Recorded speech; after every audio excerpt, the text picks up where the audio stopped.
psychologist and a clinician here with Woods Homes. I've been here for just about 9 years, but I do want to point out that this is our 100th year anniversary in 2014.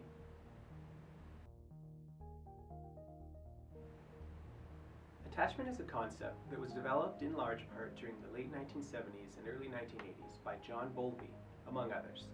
It speaks to the core of human relationships and our drive to be close to one another.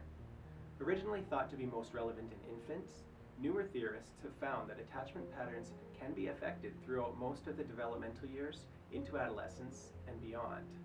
One such theorist is Dr. Gordon Neufeld, a psychologist based in Vancouver, BC. Dr. Neufeld's development and application of attachment theory to everyday parenting is the basis for the points we will be sharing here today.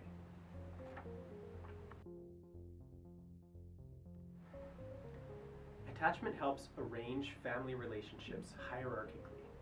When it develops normally, it provides parents the power to take charge of and take care of their children by acting with natural authority.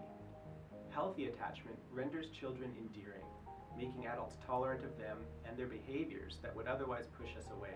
Things like temper tantrums when they're young or rebellious behavior when they're older.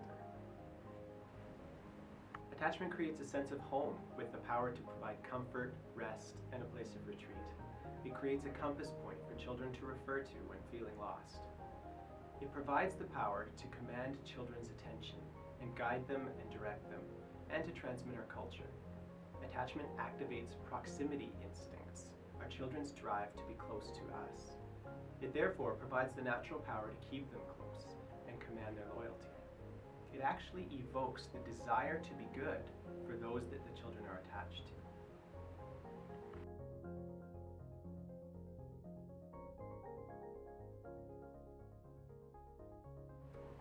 Dr. Neufeld has identified a number of instruments of attachment. One of those instruments is the notion of collecting.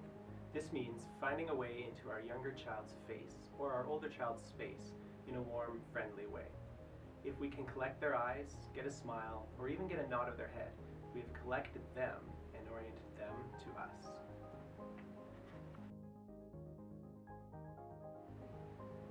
Something that seems to be counter to what we hear in media and North American culture these days is the instrument of inviting dependence.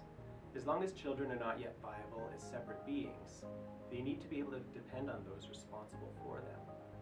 It is important to assume the alpha position in your relationship with your children.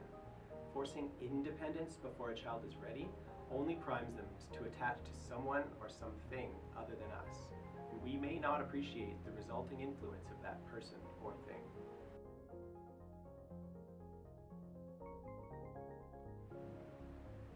Another instrument is nurturing. By nurturing children and youth, we're providing them with a touch of proximity for them to hold on to when they are away from us. By holding on to it, they will be holding on to us. Give your children signs that they matter to you. They will want to hold on to the knowledge that they are special to you and that they matter in your life.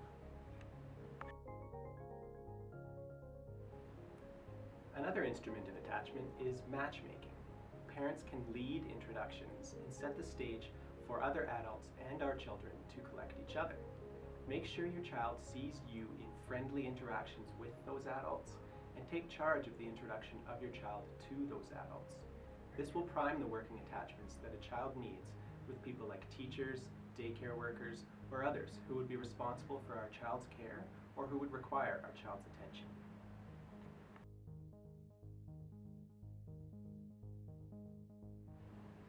One more instrument is bridging. In every relationship, there will be times of separation. This may be physical, like when a parent has to go to work, or it may be emotional, like the feeling of disconnect during and after a fight with a loved one. Bridging puts the focus on what stays the same in the relationship and on the next point of connection. Instead of just saying goodbye in the morning or good night at bedtime, we can shift the focus from separation to connection by saying, "I'll see you right after school," or "I'll be here when you wake up." This also means being able to check your own feelings after a fight and saying something like, "I'm angry about what you did, but remember that I will always love you." Or, "We both got overwhelmed there. Let's take a break to calm down and we'll talk about this again in 10 minutes. Practicing the instrument of bridging helps preserve the attachment relationship and provides a sense of safety to your child.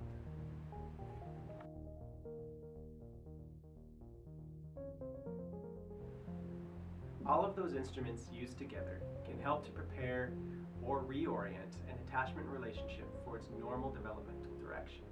This allows the attachment to form an internal shield within the child.